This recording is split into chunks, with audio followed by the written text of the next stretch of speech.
Good evening, folks. It's Monday evening at 6:30. You're not hallucinating. I am actually hosting tonight. There's no team sheets to read out, since the girls are on a winter break, so giving Brian a shot off the hosting tonight. The girls are maybe on a wee break, but we're going to continue regardless and have a wee look over how the season's been so far. But before we do that, Mr. Alan Brown, who's with us, has got some breaking news that he's happened upon earlier this afternoon. Yeah, albeit to surprising nobody that the club haven't announced it, but 2 hours ago Hamilton announced that we have recalled Sophie Tinsley from a loan at Hamilton. So we'll see what develops from that. I know the club will review the loans through the season, in particular at the sort of Christmas break. So Sophie may or may not stay around the building, or she could go on loan to a more suitable team. The club will always look at where I know the players are getting enough out a particular loan spell, and I've said all season, I don't think Sophie's going to particularly benefit being at Hamilton and getting thumped every week. So she was one of the best players last season as she won the SWPL too. So if she does go back out, I'd expect her to go somewhere, as you said before we started, possibly at the top end of SWPL too. But I know there was also SWPL1 teams interested in her, so I'll be interested to see. But I'd actually quite like to see her stay around for a second half of the season and learn from Brogan and Lizzie and Mia, and see if she can really offer something. Yeah, I mean, Brian, do you think? I mean, I know you're a bit like me. You don't really know that much about Sophie because we've not seen her in the first team at all, really. But do you think, as Alan touches on there, the fact that Lizzie and Brogan are still out injured, you know what I mean? It would probably, to me, it would be advantageous to keep Sophie about the building, even just to fill up a space on the bench and come on if needed. I think it would be prudent for us to hang on to her just now while the numbers are low, and maybe Alan will be able to clear up, when Lizzie and Brogan are due back. If it's a situation where they're expecting them back sort of late January, maybe early February, it'd be worth hanging on to Sophie just to, as you say, have her around the building. She's got SW2 experience. It's SW2 Hamilton's, isn't it? Well, they're in SWPL1 now, and she's starting almost every week. So she certainly has been getting plenty of games, and she started almost every game last season as they won the title. So she certainly picked up a lot of minutes and a lot of experience that way. Yeah, I mean, I would, from that suggestion, then I would like to keep her around the building, as you say, purely for just a bit of experience. She's obviously got SPL1 experience, so that would be pretty handy going into the second half of the season. I think until they kind of know what's happening with Brogan and Lizzie, it would be nice to have a little bit more experience in there and help the young lassies out, because it's all very well playing the young lassies, and but you can't be expecting to lean on them as such. It's asking an awful lot. I mean, to be fair to the young lassies, they step up every time.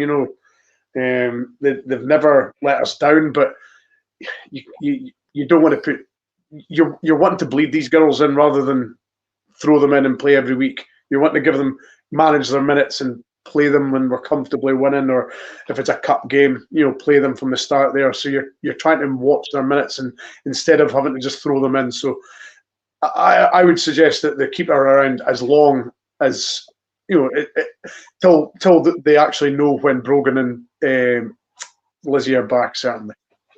That's quite a good segue, Brian. I like a segue. The main reason we were here tonight was to talk about the season so far, which has obviously included some of the young team, getting some game time towards the Christmas break, because of lack of numbers.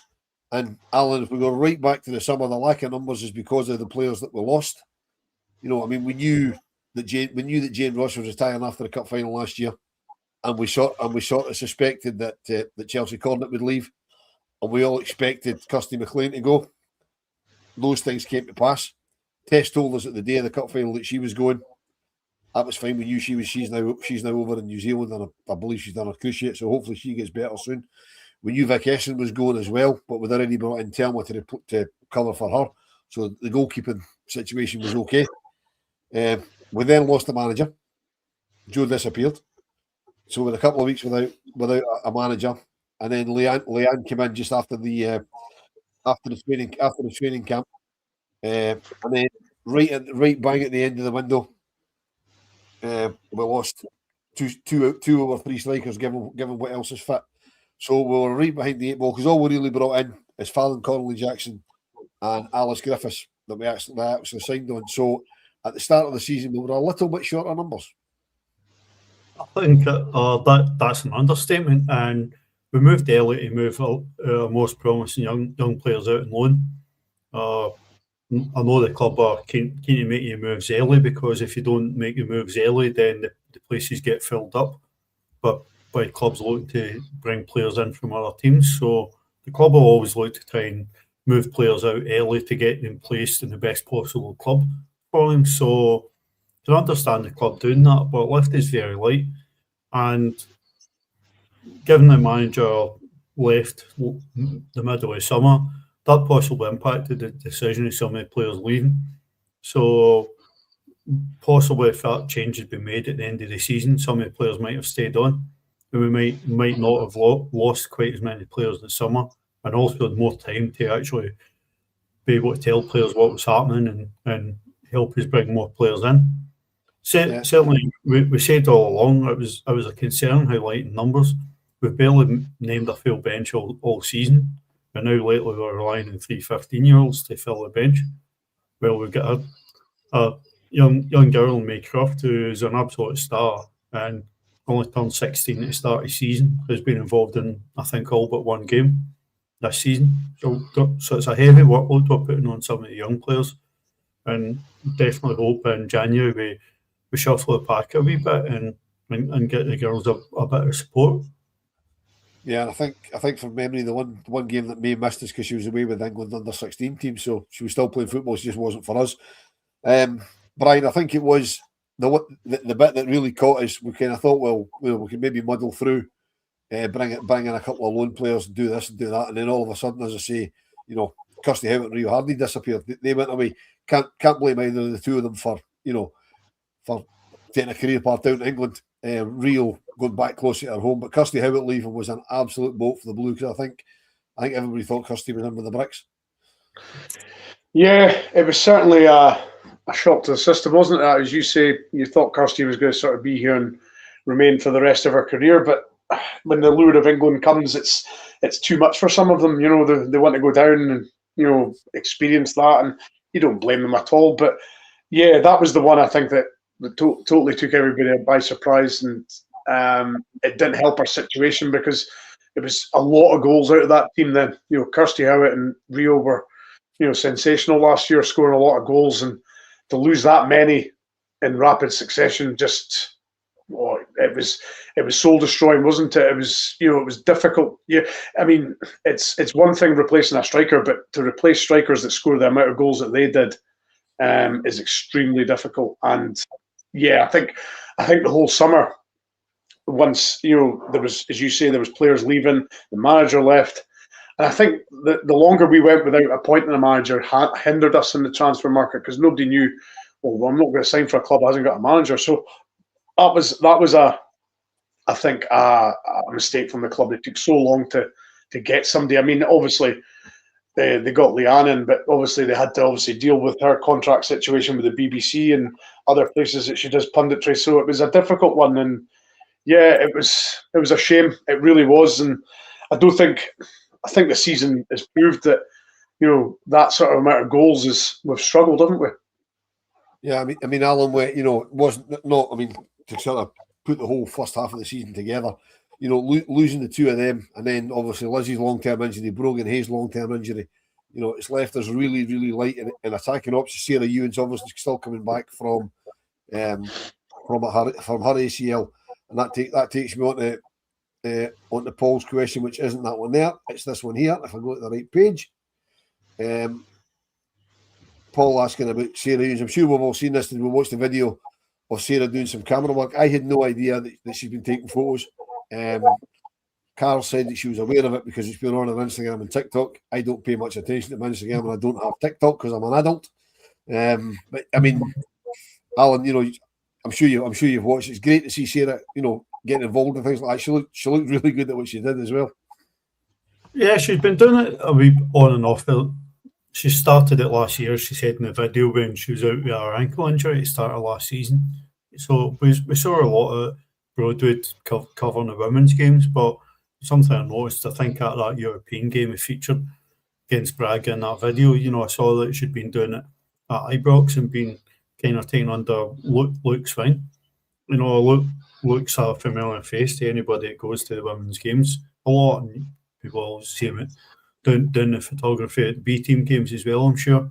So he's kind of appears to be taking Sarah under his wing, and she's looking to learn and develop something that might possibly be a future career path. But it's probably very good that, I believe this is a second ACL injury, so she's got something to maybe take her mind off it a wee bit while she continues the hard slog of recovering, because she put so much into recovering for a bad ankle injury last season. She came back, she looked fitter than she ever looked playing for us in her first season. She looked like she was ready to go into the second half of last season flying, and then breaks down with a horror injury. So she'll no doubt be putting everything in and be desperate to get back on the park. But really good to see the club are actually supporting and helping her out with something else and helping develop her. Yeah, absolutely. I mean, Brian, I don't know if you've watched that video, but it was very, very good. You haven't watched it? It's on the Rangers socials, folks. If you want to go and catch it, it's only 15 minutes. It's actually very, very good. But Brian, obviously, start of the season, we still had Kirsty Howard for the first 2 or 3 games. She actually scored. I think it was the game before she left that she scored in against Motherwell. Just checking my notes. And we started off pre-season was an absolute car crash. We got hammered by Middlesbrough, went and got beat by AC in it, which we fully expected to do. We actually hammered Middlesbrough, but it went downhill from there. Sorry, we hammered Middlesbrough. Sorry, you're right. Yeah, they went downhill from there. Yeah, because Middlesbrough, they're about 3 or 4 down. So just make sure you're paying attention, Alan. Well done, passed the test. Brian just sat there and agreed with me. And obviously went to Italy. The only good thing for me, Brian, that came out of Italy was that Shinji Kim, who we signed sort of 2 or 3 weeks after the window shut by the time all the red tape was done, actually met the players there. We couldn't work out. I was told that she was signing, and I couldn't, because all the players were following her on Instagram, and I couldn't work out why. But it turns out because she was playing with Roma in Italy, and we were in Italy pre-season, she could go and train with us pre-season, although she wasn't our player. So that's how the players got to know her, and I think she's come in and been a bit of a success. She certainly has. I don't think she's particularly mobile in the sense that her pace is blistering, but what she's got is an eye for a pass. The amount of good through balls that she makes, she'll orchestrate that in midfield. I think she's been a real breath of fresh air. She's got an enthusiasm about her. I think it's probably the sort of tonic that the players really needed. I think the sort of the women's side of the football are very good at welcoming players from foreign lands, and I think they took to her straight away. And she's a bubbly character. They've helped her a lot. So yeah, I think I think she's enjoying her football. She's playing well. I think she had a little injury, didn't she? She had a little bit of a injury just not too long ago. She was just working her way back. But I mean, no, she's been a real breath of fresh air. As I say, she's enthusiastic, and her range of passing is tremendous. I think that's been one thing that you can always look when you see her playing. She's not blessed with pace, but I'll tell you what, she can thread a pass. Yeah, she can take a corner as well. If you see the third goal from Aberdeen last week, that was something special. Alan, we also brought in, I'm jumping about a little bit, but we also brought in, Lee Mengwen, the Chinese player, brought her in on a 1-year contract, and then she was in, and then she disappeared very quickly. And it turns out she was representing her area or her county or whatever, in basically the Chinese Olympics. It turns out which she won, but again, with very little communication from Rangers, we're running about 3 or 4 players on the bench, and we don't know where this player's disappeared to.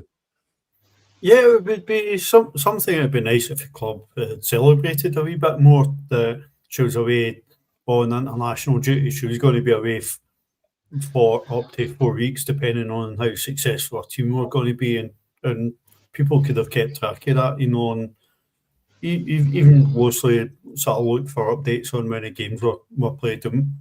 The club could have put that out with probably minimal effort going into that and just kept people up to date. But it's something we've always been frustrated about for so long, the lack of updates. And even you mentioned one of the summer signings, Alice Griffiths. She's not been seen for weeks and weeks, and not even been mentioned when there has been updates on injured players. We've heard that, hopefully Kathy and Lizzie will be back in January. Hopefully in January, Sarah's not too far away. Brogan was hoping to be back before Christmas, so she should be really close and hopefully back in January. But we've not heard anything about Alice. And when Lee was posted missing, she's away doing something really good and representing herself internationally. And it would have been nice if that had been a wee bit more celebrated by the club. I'm just going to rip my script up because everything I was about to touch on, you've just ripped right through the middle of it, Alan. So well done. It's usually me that does that, to be fair. Brian, the only player that's come in that Alan hasn't mentioned is Quinty Samaggio, who I was looking through I think for next week's show last night, just a bit on all the players, and I was under it turns out misapprehension that Quinty was a midfield player. I've got a listed as a forward, which confused me a little bit. Yeah, I mean, she seems to play the sort of 10 role, doesn't she? She's not a midfielder, she's not a striker, but she's somewhere in between. I think it's fair to say she had a slow start at Rangers. I don't think she started, she didn't get to grips with it quite as well as most. But I think that's just, maybe not. She hasn't played an awful lot before that. But no, there's certainly quality there. That she's a really good player. She scored at least once in the last wee while, so there's certainly evidence to say that she'll be a good player for us. So no, I think she's somewhere she's sandwiched in that sort of 10 role. I think that's the best sort of role she looks like she's playing in. I don't think she's an out and out striker. I don't think she's a midfielder. I think she's somewhere in between. But no, certainly one that hopefully as the season goes on gets more games and can certainly contribute a lot more. Yep. So Alan, jumping back to the start of the season after the terrible pre-season when we got beat twice in Milan, which we sort of expected. I'm not sure we quite expected the coatings that we got, but the league season kicks off up my way at Montrose, and it was about 2 or 3 minutes in and we were a goal down, and then Montrose were a player down, and we were on a run out 6-1 winner. So it started off fairly decent, and then obviously move on from there with the first game at home, go to Ibrox, we play Hearts. And the Ibrox curse kicks in again, and it's a 2-2 draw with Hearts, which epitomises the problem that we've got is the teams that are around about us, we just can't beat them. Yeah, and it was something that just increased the weight of the monkey on the players' backs with the whole Ibrox thing, because we've been just moving big games to Ibrox, trying to get a bounce, and it's not worked. So the fact that the first two easier games on paper that we were playing at home this season, we moved them away from Ibrox and played them at Broadwood. So we played Motherwell and Aberdeen at Broadwood when we really needed those games to start getting a bit more familiar with Ibrox. So dropping points against Hearts was a bit of a blow. Excuse me. As much as we've struggled against the bigger teams, Hearts generally we've managed to get the edge on, but really disappointing. I don't think we played particularly well. We continued to play 3 at the back right through pre-season until the Sunderland game when Leanne came in, and we went back to a back 4. So it's a change from how the players have been setting up and playing. And we've done that right at the start of the season with a very small squad, which has been tough. And we started the season with very few fit defenders. So the makeshift backline right at the start of the season and leaving a bit too much space, because the midfield was completely ripped apart in the summer as well. So you're asking players to come in, settle in really quickly, come in do a job and makeshift roles. Players are not used to playing next to in the midfield, and it wasn't the best fixture list to start a season for us, but it left us seeing exactly where we needed to do. Yeah, and obviously, Brian, I always forgot. We brought in another loan player. We brought in Jess Pegram on loan from Brighton. Very very raw, tall centre half. Who, as it turns out, it was just as well we brought her in because obviously Kathy Hill's been out kind of long term, and Jess has been used to cover at the back probably more than we expected to use her. Yeah, absolutely. It's again another youngster that we've plucked from England on loan. She certainly is more than capable, I would suggest, of playing at certainly SWP1 level. She's getting good experience. She's shown in games that she's more she's got the composure to handle the sort of big situations.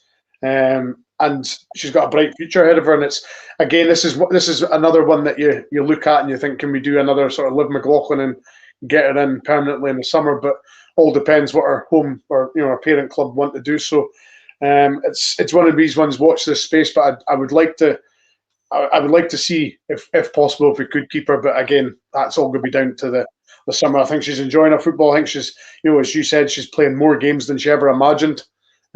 Purely for the fact that the squad's so small and Kath Hill's been injured quite a bit. So yeah, it's going to be. I would really like to see her stay beyond the summer, but again, it'll be difficult to see what I think is Brighton she's from. So it'll be difficult to see what maybe Brighton want to keep her after her doing so well up here. Yeah, and Alan also. I mean, she's also obviously covering for Laura Rafferty, who's only just come back after I think she was out for 8 or 9 months as well. So we were really were down to the bare bones. Yeah, definitely. And Ellie Austin was playing across the back line in different positions. She started the season having to play centre back, well, with Jodie McCleary playing right back. So it really was a bit of a mishmash. And coming into the first 2 games we played Ibrox, I think were Hearts and Glasgow City. Really no helping the pressure on the girls when they're adapting to so much change. And it just adds to the pressure. And obviously we did get a run of games which are a wee bit sort of less demanding, and the players do seem to starting to settle and adapt a wee bit more to Ibrox now, which was always going to be a big challenge. Yeah, I mean, obviously, as you say, we drew 2-2 with Hearts at Ibrox, and then we took Motherwell, as you said, Alan. We took the Motherwell game back to Broadway. We beat them. We then went across to Hamilton to play that lot from the East End, who had decanted out of Airdrie, but he was sponsored by a potato company. I'm not drawing any comparisons here, any reasons for that. So we beat them, and we thought that's great. That's one of the teams round about us that we don't normally beat that we've managed to beat. So that was good. We then went to Partick Thistle, beat them 4-1. You know what I mean? So we're doing okay. The Aberdeen game, as you also touched on, Broadwood beat them. We should be beating them all the time anyway. Then Brian, as Alan says, we go back to Ibrox to play Glasgow City, and we get beat 1-9. Yeah. that was that. I think that was the game for me that I kind of decided, no, Ibrox isn't it's just not working. I don't know. I don't know what the reason is. I have no sort of concrete evidence to support it, but I just think the girls prefer playing at Broadway. I don't know why. I don't know.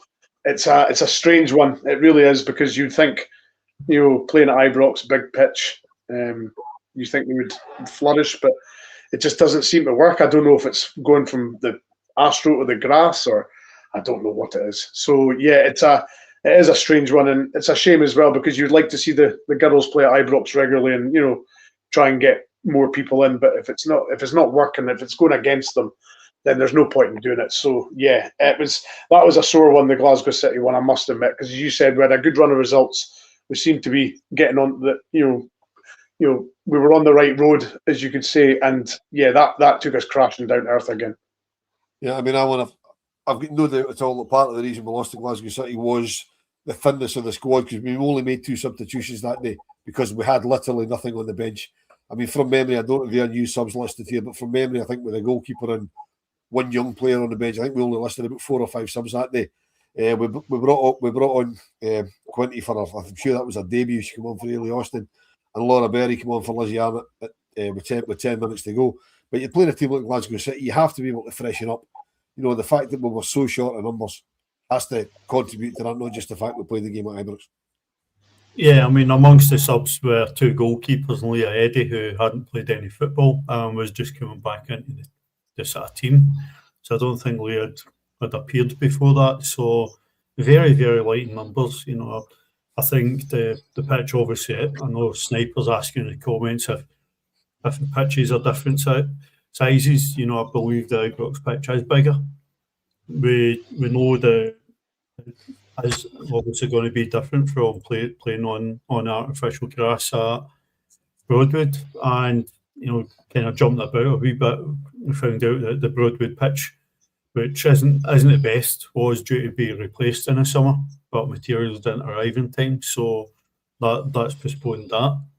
You know, certainly a new pitch at Broadwood might help our performances as well, but even those pitches need time to settle in.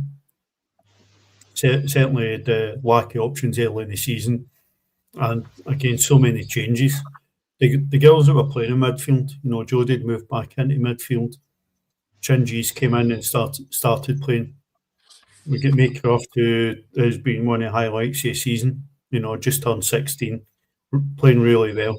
And then you've got Quinty coming in, individually playing well, but they've kind of struggled to really get a structure, you know, and working together well enough. So I think that's probably one of Leanne's biggest challenges, is to mesh good individual performances into actually a good team performance, because it's been too easy to play through.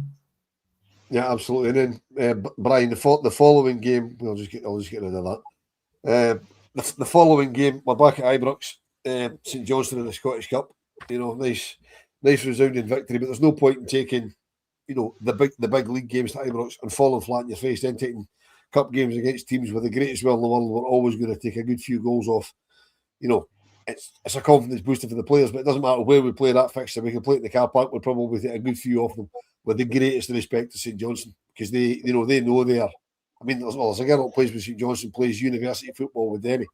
That's the sort of level they're at. You know what I mean? So you're always going to win that. So, you know, and then after that, we're away at Hibs, and we get beat. That Hibs one was an eye opener, wasn't it? That was a real wide-eyed moment, wasn't it? That was oof.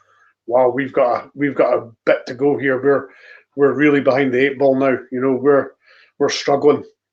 That was I mean, it was always going to be a difficult game, purely because Hibs seem to be our bogey team just now. We just don't seem to be able to get anything off them in the league. So yeah, that was a real shock to the system for the players. I think even, you know, 3-0 down, you know, we were 2-0 down very quick, and then I believe we were 2-0 up very quick. 2-0 up. This Hibs game. You're mixing up the game. I'm getting muddled up with the other one. Yeah, sorry. No, this is a game at Meadowbank. When we went 2-0 up after half an hour, Alan, and then we just couldn't believe what we were watching. Yeah, 2-0 up and actually looking very comfortable. We weren't massively confident going into the game, but 2 early goals, and we thought, okay, this is a statement performance coming up. This is the team setting down a marker that, you know, they're buying in this title fight. And then we absolutely threw a goal in, you know, a goal that we should never concede before half time. And you almost felt there was only one team going to go on and win that game, even though we'd still been playing well. We're still in the lead, but after we gave that first goal away, you could see what was coming, because we've seen a movie happen too often. Yeah, I mean, we did give that goal away. I'll come back to Alan. Obviously, the St Johnstone game, Telma had come in, you know, in goal instead of Jenna, and then Jenna comes back against Hibs. I understand why she gets left out for a cup game that she's going to be relatively inactive in, and then she throws one in against Hibs and the wheels come off. Do you think that was partly because, you know, she hadn't been playing the week before, or should Thelma be in for Jenna? It's the goalkeeping question. It's been very difficult to see any justification for putting Thelma in, because the game she's played, she's barely touched the ball. Jenna's coming in and playing, and Jenna's making mistakes, but Jenna's also got an unsettled backline in front of her. You know, one is changing and one is making mistakes. You know, in the big games, we tend to lose the same type of goals. We lose goals because of a lack of concentration or a poor touch or a defender attacking a ball they can't win and vacating space and behind. And we see those same goals conceded in these big games. And that's going to affect Jenna. It's going to affect any goalkeeper playing behind a back line that's not doing so well. But the team is filled with players who will be super, super critical of themselves. They'll take it really, really hard, because a lot of the core of that team are still massive, massive fans of the club. You know, and you can see when they're walking off the park in these games how upset they are and how angry they are about the performances. So the players certainly don't need anybody else telling them that they've not done enough. Yeah, and then obviously Thelma is back in. Brian, when we play Hamilton, you know, nice 11-0 win against Hamilton. As we said at the start, talking about Sophie, you know, Hamilton are getting hammered all over the place. So it's good that her loan there's ended from that point of view, because you'll learn nothing getting scudded every week, because they're one of the few teams that are losing lots of goals. When I looked at the league table earlier, they're minus an awful lot of goals. You know, so they are probably going to go straight back down again. And then we go back across to the second city, and you mix this one up with the Hibs game before we know where we are. We're 3-0 down. Yeah, no, that was terrible, wasn't it? It really was. Seems to be the capital seems to be a bogey place for us. It's just it's really difficult to put your finger on it and why.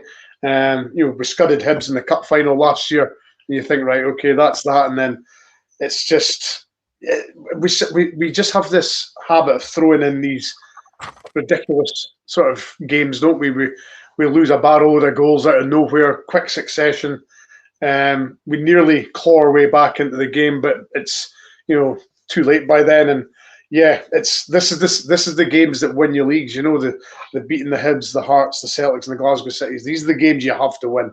The other ones are they're almost a given. You know, with all due respect, there's a couple of teams that'll give you a hard time, but these games, as I say, were Hibs, Hearts, Celtic, and Glasgow City. That's the ones that you've really got to win, and you know, be positive in them.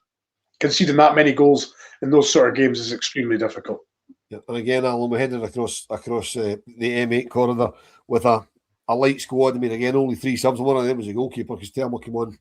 Jenna went down with a knock, and Thelma came on for her after about 50 odd minutes. And obviously Jess Pegram and Fallon Connolly Jackson came on. That was the only subs that we used, because again, the game's not going well, but we've got really nobody on the bench that we can use to change the game due to injuries and all sorts of stuff like that. Yeah, I think that was Laura Rafferty's first game back with the squad, but she clearly wasn't ready to play. And being back with the squad was just a part of her rehabilitation. So I thought we played really well in the second half of that game at the Orient, but the game was gone by that point. You can't wait until you're 3-0 down against a very decent team to start playing. Do you think we'd have needed that game to go in another 20-25 minutes to try and get something out of it? But Hearts had the comfort that they could sit in and know that the safety net, being able to concede a couple of goals and still have enough in the tank. It's been the story of the season. We've been horribly inconsistent in games, because there's been times when we've played really, really well and we just can't keep it up for 90 minutes. But in the case of the Hearts game, we were dreadful for the first half and then played very well in the second half when it was too late. Yeah, I mean, Brian, as Alan said, that was Laura Rafferty's first game back in the squad, but she did come on next game, the Scottish Cup quarter-final against Partick Thistle. She came on with 15 minutes to go for Leah Eddy, because obviously Leah was back in the team by then. We also saw debuts for two of the young team who we've seen a little bit of since this point, when Sasha Coyle Morrow and Aaron O'Brien came on, we also had Phoebe O'Donnell on the bench. The very fact that it was 3 15-year-olds that were on the bench, 2 of them getting game time. And the reason we could give them game time, we're 3 up at half time. So the game was won quite early. So, we brought May Croft on the second half, as Alan said earlier. May's featured in every game, apart from the one she was wearing international duty. She's only 16. We've also got Sasha come on with 15 to go, and Erin came on just for the last couple of minutes. So it looks like the future is bright if we can hold on to these young players. But right now we're using them out of necessity. Yes, absolutely correct. The future is bright, and I think, as Alan will sort of verify, there's a conveyor belt coming through with the youngsters. There's just one after another. Whoever's in charge of the girls' youth development in Rangers is doing a marvellous job. They're just churning out players year after year. There's always somebody that's tipped, this one will be good. And as you say, unfortunately, there's situations where we're having to play these girls in games because there's nobody else. And that's just going back to the summer where we didn't have a manager for a couple of weeks, and nobody's going to sign for a club when there's no manager. So that stems from then. But to be fair, they're getting experience. That's the ideal time to bring them on, is when we're 3-0 up against teams, and we're cruising. So that is a good time to play them. But you want to do it easier. You want to do it better than having to play them. You know what I mean? It's just it's a difficult job asking 15, 16-year-old to do a job for you constantly. So, but to be fair to them, they're all actually thriving and doing really well. So credit to them. Yeah. I mean, Alan, do you think it was more through luck than judgment that they were still at the club and not out on loan, or were they just slightly too young to go out on loan? And because we've had to bring them in, and they've actually hit the ground running. I think they're too young for a club to look to put them out on loan. I doubt the club will even look to put those 3 girls out on loan in the second half of the season, but they're prime for loan moves next summer. I think certainly with the squad the way they are now, they've certainly got an opportunity to make a claim to be involved next season. But I would not be surprised to see the 3 girls that have been featured recently go out on loan next summer. I don't think the club would look to put them out on loan yet, especially all still 15, so they'll all still be at school. So I don't think they'll unsettle them by putting them out on loan anywhere. Yeah, and Brian, it was also good to see Camille Lefebvre back in that Thistle game. She'd been out for a few weeks because we really missed Cammie's endeavour. Again, another option that we were short of, which is possibly one of the reasons that Sasha and Erin actually got in the squad in the first place. Yeah. I mean, I've always liked Camille the way she plays. She plays in the pocket nice, right behind the striker. I think that's her favourite position, and she's very clever. She got the opening goal in the cup final last year. Just by that late run in the box and beating the offside trap. She's a very clever player, and I just like her attitude, and she's her low sort of what's the word I'm looking for? Her gravity is good for her as well in that forward position. She can turn quick. If she's up against a bigger, taller player, then she's more mobile. So yeah, she's something that we don't have. She's a little gem and a player we don't see that very often. So yeah, we really need her back, as I say, because her creativity is good. There's maybe times where she hangs on the ball a little bit too long instead of passing, and she takes a shot. But apart from that, no, she's a player that we really need to get back. Yeah, and Alan, we're back up the qualification for the semi-final of the cup with one that sort of bucks everything that we normally say, because we go back to Ibrox, we play one of the teams running about us, and we get an Old Firm victory. Yeah, it's the first league win we've had at home against them in about 4 years, so it was long overdue. We've not been beaten in those games, but we've drawn the last 6 at home against them in the league. So to get over the line and win it the hard way, because we made it difficult for ourselves. As again, shipping goals we really shouldn't be conceding, which again we make a habit of in these bigger games, and it's something I'm sure the players and the coaching staff all see as well as we do from the stands. But certainly the the moment that won the game was a moment fit to win any game. Yes, it was, Brian. I mean, that was a fabulous goal for me, and it's also one of those games, as Alan said earlier. The core of the club are all Rangers fans. Those of us at the game will never forget the end of the game when certain members of the young team were told to calm themselves down a little bit as they potentially over celebrated. You've just won an Old Firm game. Let them have their moment. You know what I mean? I think determination got us through that game. The girls were determined not to blow that game and lose it. That wonder pass from Shinji and Mia was never going to pass up that chance, was she? Her eyes lit up as soon as she seen she was clean through, and yeah, she took her chance. And that was the moment of the season for me so far when she went over and shushed the Celtic fans. That was good. I enjoyed that. Yeah.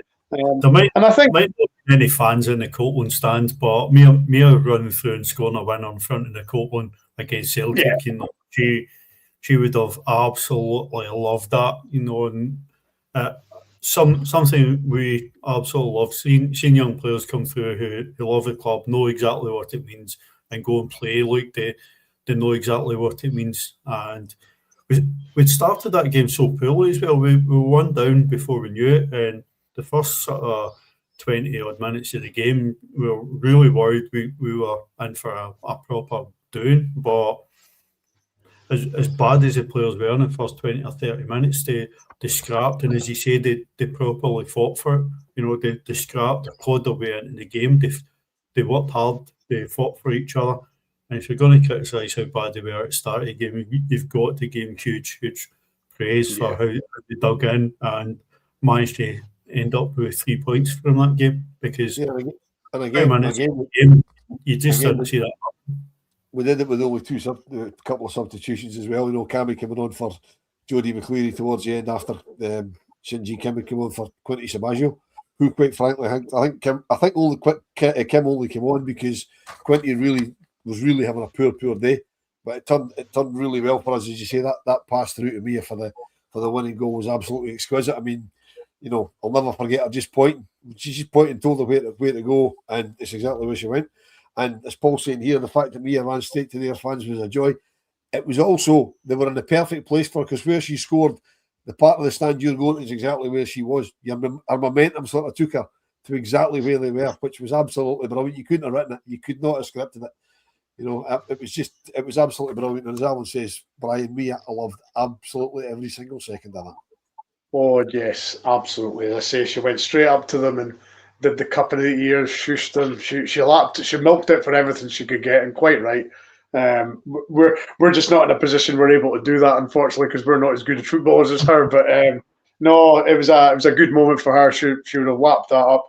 I think that was another big sort of moment for Laura Berry as well. She scored her first sort of goal against Celtic, so that was a moment for her as well. So it was a as I say, I think that I genuinely think the determination of the game, and they've had a couple of sticky results just before that got them through that game.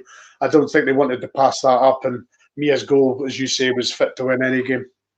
Yeah, and then we moved on from there. Alan, we went over to East Kilbride, beat Motherwell 3-0. That was fairly straightforward. Then it was obviously Renfrew at home in the Scottish Cup, and as was always going to be, we took a few off them, but not quite as many as we expected to take off them. No, I think we all expected a wee bit more, given our recent performances against SWPL2 teams and championship teams. A wee bit disappointing, but I think some of the play against Renfrew was quite good. It just, again, for a lot of season when we're seeing decent play, it's just not quite clicking. The final ball isn't quite there, and we're still trying to develop some more of the partnerships in the team. Realistically, we really should have run in a few more goals against Renfrew.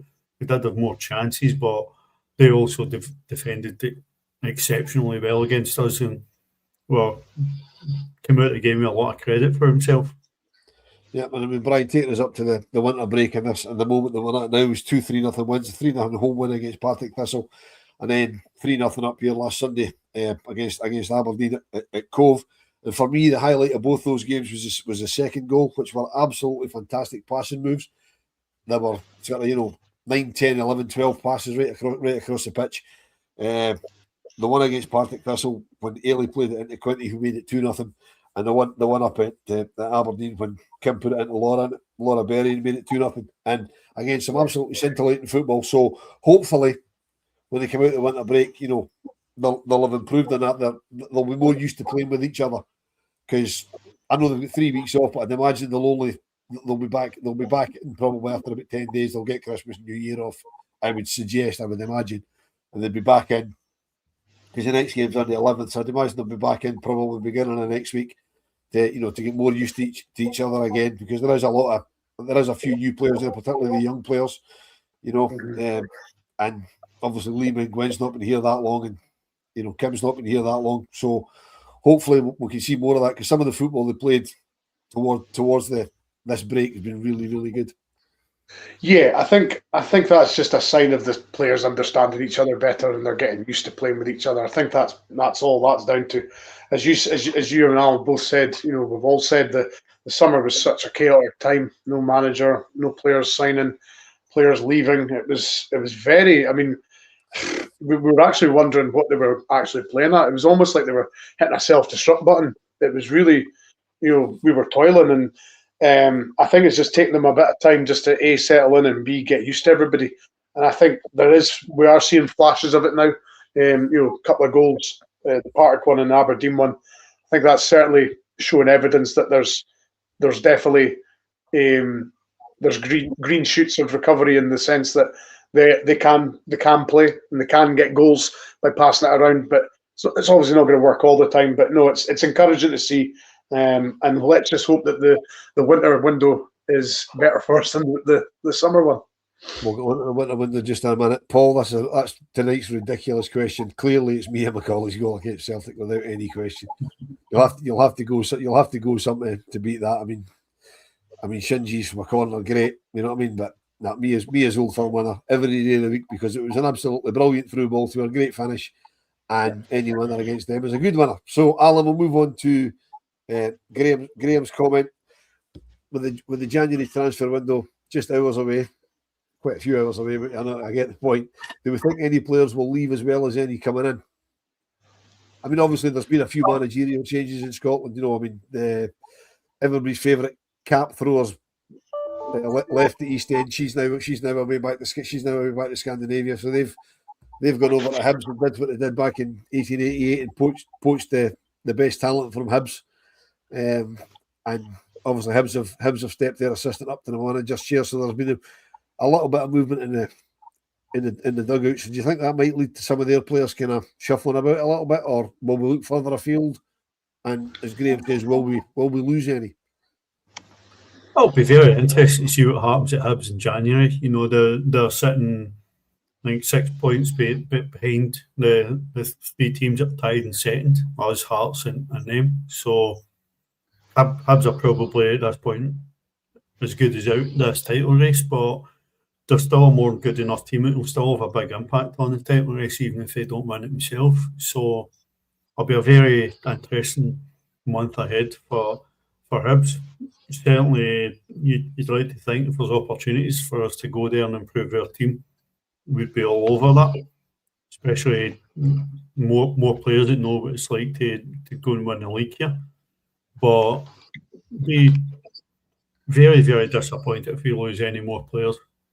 Maycroft, somebody we gave a 3-year deal to, so we're protected to some degree with that, but we probably won't hold on to May for a great deal of time. Hopefully we still see it next season before we lose it. Paul, I do believe this was the first time that we've ever received a fee for a player for a women's team. I'm not sure how many of the players we got something for, but I believe we might also got something for Joe going to Palace as well. So we're not talking about much money. I don't know, none of us know the sort of numbers involved, but it's encouraging that they're starting to bring in transfer fees, as small as it might be. Any income for the women's team, will certainly help. But what we need is numbers and the door to support the team. Still think we've got a team that can compete on a day with anybody in the league, but we don't have our squad right now to go and win trophies, and that's what we need to address. And back to Graham's point, I've certainly not heard any murmurings. I would be very disappointed if we lose any players in January, because we really, really can't afford to. No. Yeah, I mean, Brian, if you were given a budget, whatever the budget happens to be, you were told, right, you're not losing anybody, but you're bringing in 2 players. I'm not asking you to name the players, because you're probably like me, you don't really know the players particularly, but which 2 positions would you be looking straight away to say, right, we need one of them, or 2 of them, or whatever? I would certainly like to get a centre half in. I think we need a centre half. We're struggling a little bit there. And I think probably a striker, maybe. You know, we've only got Laura and Katie, isn't it? We've only got 2. So, and you could probably throw in a winger into that as well, because again, we're light in that position. So, I've named 3. I know you asked for 2, but try to narrow it down. I don't know. I mean, we're really sort of short in most of the positions. So, yeah, I would definitely like a centre half and a number 9. I think with Brogan possibly coming back and Lizzie maybe coming back, I think we can maybe get by with the lack of wingers, but certainly a number 9 and a strong centre half. I think that's what I would like. Alan, do you agree, disagree? Would you go different positions? I mean, you know, obviously we're a bit light at the back because of Raf's just back. Kathy's quite injury prone at the moment. You know, Lee has been filling in at centre back. We've got, you know, Jess is in there for at least till the end of the season. You know, up front we don't know how far away Sarah is. So what would you go? Would you go the same, different? What would you do? No, I think we're probably on a good pathway with positions Brian's identified. I think we're pretty well covered at fullback. I fully believe that in Ailey and Fallon Conley Jackson, we've got the best young fullbacks in Scotland. But we've also got Nick and Lee Wen there, you know, so we're well covered at fullback. I think we're okay. We're not going to go out and replace Jenna in the January window, so Jenna's in place. I think we probably need more strength in this centre of defence. Certainly possibly some more solidity in the midfield. Somebody will go and snap into tackles and control the game physically midfield, like Chelsea or Lovewood. You know, that's something that's possibly sort of lacking a wee bit of nous to dictate the game for deep. So somebody will come in and help support Jodie and May in there, and allow Shin and Quinty to play a bit further forward when they're playing. Certainly wide options. We don't know if Sophie Towns will stay or go back out on loan. We don't know how fit Brogan and Lizzie will be, and we've got to protect Mia as well, because right now we're asking a lot and putting a lot of load on Mia, and she's still a young player. As much as she's played a lot, we're asking a lot of her, and we're going to need to hopefully be looking after her well, because she's a star. And we barely mentioned Laura Berry. She's playing out of position and still contributing quite a number of goals as a supporting player, playing for wide. So a wee bit more support right across the board would be a massive help to this team. Yeah, we could also, Brian, probably do with another centre forward. Sorry, just to take a bit of the strain off Katie Wilkinson. You know, to potentially give Katie a break. You know, I mean, she does the job, but she runs herself into the ground quite a lot. There's not really, we don't have another striker like with her physicality. I mean, Laura Berry does a great job, but they're completely different players. Yeah, and Katie's not exactly mobile. She's not as mobile as what we've had in the past. So you've got to take that into account as well. She's a poacher at the end of the day. Katie's a poacher. She's a box striker. She's not one of these ones that likes to move around the front line and all that stuff. She's a box midfield striker. So yeah, she's a finisher. And as you say, definitely needs help up there, because asking one player to take the strain for most of the season is difficult. And then Laura plays with her as well, so that's both our strikers on the pitch at the same time. So you're running the risk of one of them getting an injury. Yeah, that's the problem we've got. You pinpointed there with the wide players as well, because at the moment, because Brogan and Lizzie are both injured, we don't have any. We can't freshen up the width. We can't take Mia out for give Mia an hour and then replace her, because there's just nobody. Because you would say, okay, you could put Ailey Austin to replace her, but Ailey probably starting further back. You know what I mean? Just because of the depth of the squad. So it'll be interesting to see what happens in the window. But I've actually got a lot longer out of this than I thought we would. So I just thought, guys, we better put something out.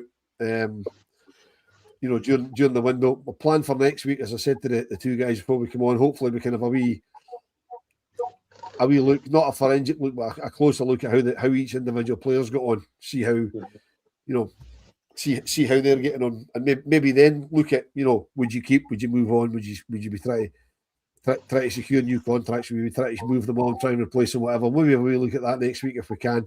Takes a wee bit of work, but we'll.